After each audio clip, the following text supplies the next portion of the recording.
is unique and special are not easily understood or appreciated. The Blue Rose by Goethe Klein. Ginny is a little girl, a lovely little girl. She has brown eyes, dark brown hair. If her hair falls into her eyes, she brushes it away. But her hand is never directly to her forehead. Instead, it curves around like a flower that is opening its petals. Then she brushes it out of her hand. You see, Ginny is different. Yes, different from us other little girls. But surely, all people don't have to be alike, think alike, act alike, or even look alike. To me, Ginny is like a blue rose. A blue rose. Have you ever seen a blue rose? There are white roses and pink roses and yellow roses and of course, lots of red roses. But blue? Every gardener would love to raise a blue rose. People would come from far away to see it. It would be rare and different and beautiful. Ginny is different too. And so, in a way, she's like a blue rose. When Ginny first came home from the hospital, a pink baby all cuddling around, she cried more than most babies. Why? Well, perhaps she saw a different shadow that frightened her. Perhaps she heard sounds that were strange to her. When she was older, Ginny always stayed close to her mother and held on to her tightly. You know, when a kitten loses its tail, it is said to gain sharper ears. It's true that a kitten with his tail can run faster, but a kitten without his tail can hear approaching footsteps long before other kittens do. Some people don't know about such kittens' fine ears. They only see the lack of tail. The children are cruel, and they stare, and they taunt. The kitten has a tail, the kitten has a tail. But sometimes, Ginny would run up to her mother and clutch her tightly, for no apparent reason at all. At least, for none we can see. And so, we come to understand that Ginny was in a world which we may not feel completely at home. To go there might, in a way, be like going to another planet. In a way, it's as if Ginny is standing behind a screen we cannot see. Maybe it has beautiful colors. Maybe the colors distract Ginny at times when we talk to her. Or perhaps she listens to music we cannot hear. It is said that fish have a language and a music of their own, carried by the waves. Music we cannot hear, because our ears are not fine enough. So Ginny might hear noises that we don't. Maybe that is why she jumps up at times and goes into her awkward dance. I sometimes think Ginny is like a bird with a very short wing. For such a bird, flying is hard. It takes more strength, more effort, and more time. A bird with normal wings takes flying for granted. But a bird with a short wing has to work much harder at learning. In a way, it has to be smarter. And so, therefore, we have to understand how much Ginny has accomplished when she does learn something. But there's another Ginny. A Ginny who on a stormy winter afternoon sits in her little rocking chair alone, holding her doll in her arms. She is very troubled and puzzled, and she says slowly, "Mommy, Sally said I'm retarded." "What does that mean, Mommy?" "Retarded. The children say retorted, and they laughed. Why do they laugh, Mommy? There are many things Ginny doesn't understand. And there are many things other people don't understand about Ginny. That Ginny is like a kitten without a tail. That Ginny hears different music. That Ginny is like a blue rose, delicate and lovely. And because there are so few blue roses, we don't know very much about them. We only know that they have to be tended more carefully and loved a lot more.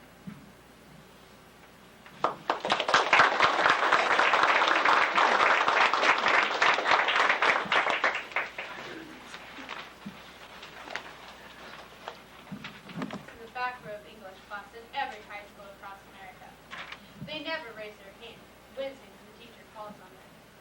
Often their homework is incomplete for the next class period, and they never seem to understand what the story was about.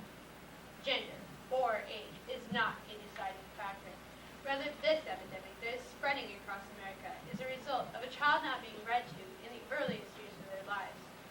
Lack of reading in youth is causing difficulties in children's education and futures, but simple steps can be taken to minimize these negative consequences.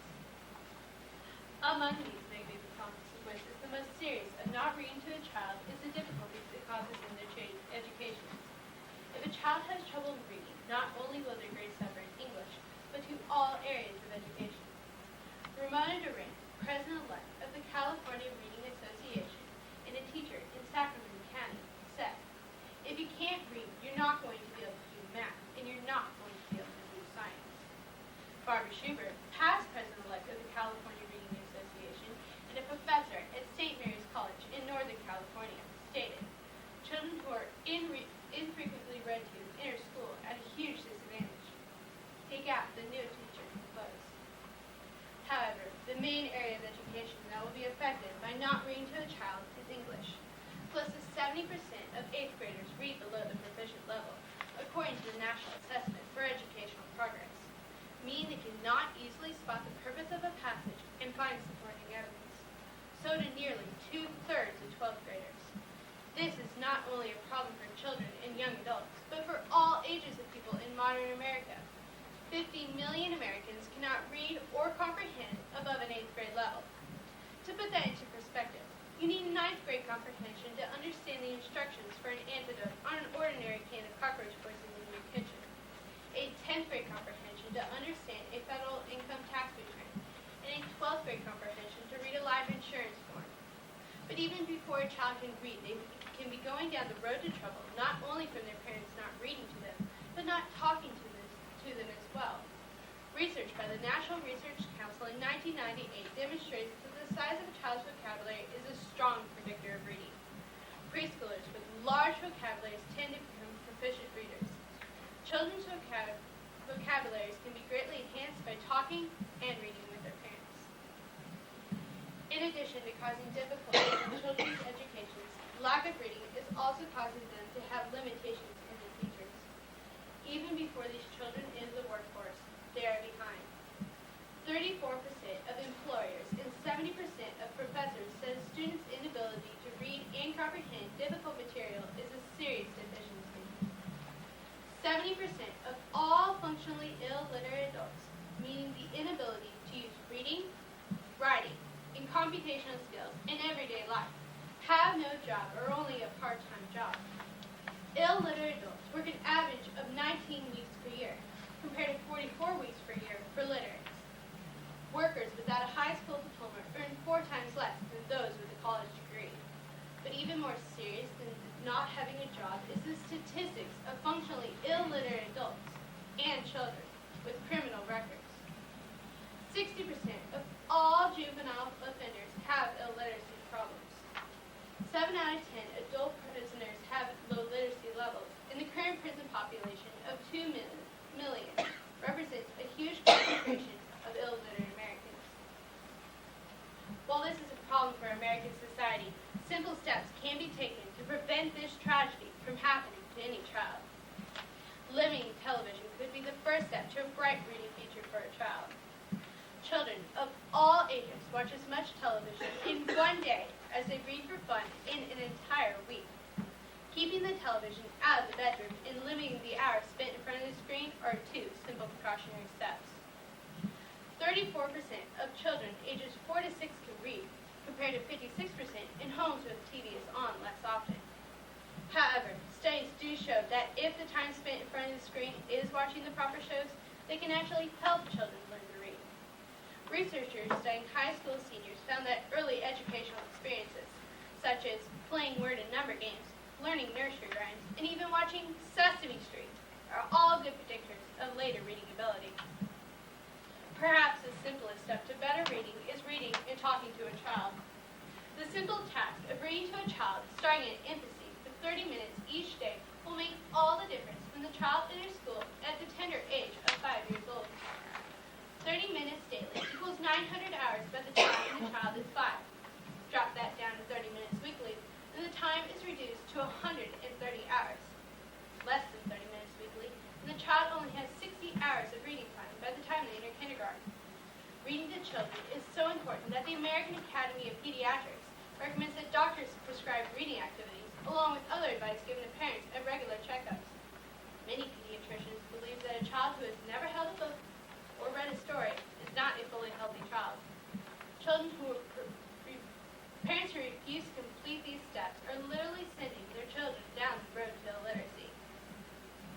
While this is a problem for American society, it does not need to be a problem in the future.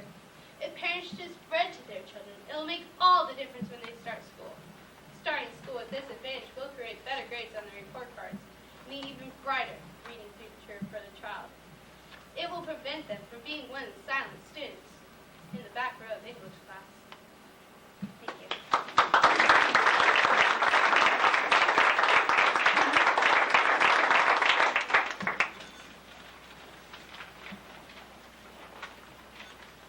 Who was the greatest crime in the history of Rome? A mystery only one man could solve. Flavius Maximus. Rinse the blood off my toga by William Schuster. My name is Flavius Maximus. I'm a Roman private eye. It all began during the Ides of March, and I was in my office. I had just sent another criminal to jail. Brutus walked in. What's on your mind? Flavius Maximus, a terrible crime has occurred. It's the greatest crime in the history of Rome. All right, give it to me straight. Julius Caesar has been murdered. Julius Caesar murdered? I couldn't believe my ears. Big Julie was dead. It happened just 20 minutes ago in the Senate. He was stabbed. Stabbed? Yeah, they got him right in the rotunda. Oh, that's a painful spot. I came to you because you're the greatest private eye in all of Rome. I tell you, all of Rome is in an uproar. You've got to solve the crime. Before long, we found ourselves at the Senate. Flavius Maximus, this is where it happened. This is where Big Julie got knocked off. All right, so where's the corpus delicti? The what? The corpus? Oh, come on. Don't you understand plain Latin? The body. Oh, the stiff. He's over there. Oh, 8 daggers in him. So, what do you think? I think if he were alive right now, he'd be a pretty sick boy. Come on, Flavius. You've got to solve the crime. All right, fill me in on the setup here. Who are those guys over there? They were here when it all went down. There's Trebonius. That's Publius. There's Casca. Who's the guy with the lean and hungry look on his kisser? That's Cassius. He looks like a loser from the Colosseum. Well, who do you think's the likeliest suspect? The fellow standing next to him. Wait a second. That's you. I know, but can I be trusted? I could tell I was dealing with no ordinary case. This was a mental case.